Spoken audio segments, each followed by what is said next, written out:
जय श्री कृष्ण। हम लोग अक्सर घर से जब बाहर निकलते हैं तो प्रायः हम लोग आईना देखकर फिर बाहर निकलते हैं। जैसे ही हम आईने में देखते हैं तो पता चलता है कि हमारे बाल ठीक नहीं हैं। तुरंत हम कंघी उठाते हैं और बालों को ठीक करके उसके पश्चात फिर आईने में देखकर फिर बाहर निकलते हैं। जब हम ऐसा करते हैं और हमें पता चलता है कि आईने में दिख रहा है कि मेरे बाल ठीक नहीं, तो हम ना तो आईने पे क्रोध करते हैं, ना ही हम मन में निराश होते हैं। बड़ी आसानी के साथ में, सहजता से हम अपने बाल ठीक कर कर फिर बाहर निकलते। लेकिन यही आईना दिखाने का काम यदि कोई व्यक्ति करता है तो हमें बड़ा क्रोध आता है। हम निराश हो जाते हैं कि मेरी गलती बता दी। लेकिन यदि गलती बताने के वाले का भाव हम अच्छे से समझ ले, उसके शब्दों पर नहीं उसके भाव पर यदि हम अपना ध्यान केंद्रित करें तो हमें अपनी गलती का पता चल जाता है। और फिर जब हमें अपनी गलती का पता चल जाता है तो आराम से, बड़ी आसानी के साथ, बड़ी सहजता से हम लोग उस गलती को ठीक करने का प्रयास भी करने लगते हैं। भगवत गीता में एक बहुत सुंदर श्लोक आता है। भगवान कहते हैं, तुल्य निंदा स्तुतिर्मौनी संतुष्टो येन केनचित अनिकेत स्थिरमतिर भक्तिमान में प्रियो नरः। तुल्य इसका मतलब होता है बैलेंस। और बैलेंस कब रखना है, समभाव कब रखना है?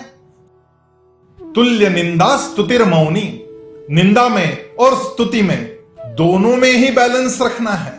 कोई हमारी आकर स्तुति कर दे तो बहुत ज्यादा खुश होने की जैसी आवश्यकता नहीं, वैसे ही कोई आकर के निंदा कर दे तो बहुत दुखी होने की भी आवश्यकता नहीं। हम लोग बैलेंस बनाए रखें। संतुष्टो ये न केनचित, हम लोग मन से संतुष्ट रहे, सहजता से उसे ले। अनिकेत स्थिरमतिर, अनिकेत का मतलब होता है वो आकाश।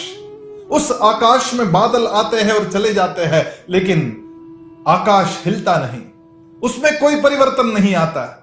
उसी प्रकार निंदा के घने बादल या स्तुति के सफेद बादल भी आ जाए तो हमारे मन को हम आकाश के जैसे स्थिर रखे। ऐसे भक्त मुझे प्रिय लगते हैं, वही विजेता बनते हैं। एक बड़ी सुंदर कहानी है। एक मूर्तिकार था जो शाड़ू की मिट्टी से अपनी मूर्तियां बनाता था। बहुत सुंदर गणेश की मूर्तियां जब वो बनाता तब गणेश उत्सव में उन मूर्तियों की बड़ी मांग रहती। लोग उसकी मूर्तियां बहुत पसंद करते थे। अब उस मूर्तिकार का लड़का भी बड़ा हो गया था और बचपन से ही वो भी अपने पिता के संग बैठकर कभी कभी छोटी छोटी मूर्तियां बनाने का प्रयास करता रहता।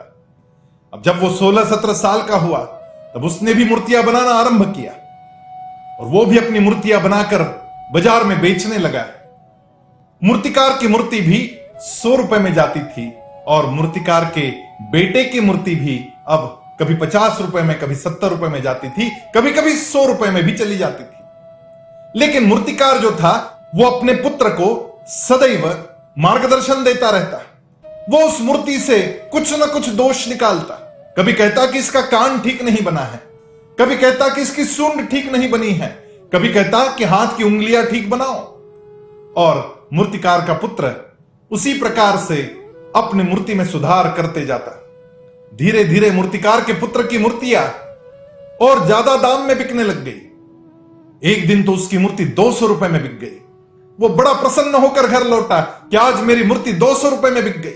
वो अपनी मां से, अपने पिता से कहने लगा कि मेरी मूर्ति 200 रुपए में बिक गई। जब उस दिन वो दोबारा से मूर्तियां बनाने लगा तो पिता ने फिर बताया कि अरे देखो देखो, तुम्हारे इस मूर्ति में जो चूहा तुमने बनाया है उसको और ठीक करो। अब मूर्तिकार का बच्चा मूर्तिकार के पास देखने लगा और अपने पिता से बोलने लगा कि पिताजी, आज तक तो मैंने आपकी हर बात सुन ली। आपकी मूर्ति 100 रुपए में बिकती है और मेरी मूर्ति 200 रुपए में बिकती है। यदि 200 रुपए की मूर्ति अब मेरी बिकने लग गई तो सुधार अब आपको करना चाहिए, ना कि मुझे। पिताजी ने बोला कि यही बात मेरे साथ भी घटी थी।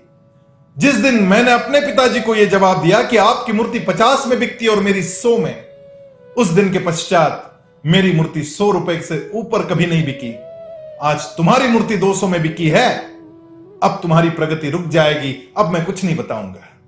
निंदा से विचलित होने का कारण नहीं, निंदा तो फीडबैक होता है, और ये फीडबैक हम सहजता से ले और अपने आप में सुधार करें, तभी हम जीवन में आगे बढ़ते हैं। और जीवन में आगे बढ़ने वाला ही विजेता बनता है। आइए हम विजेता बने, निंदा और स्तुति को समानता से ले, भगवान कृष्ण के बताए इसी मार्ग पर आगे बढ़े। जय श्री कृष्ण।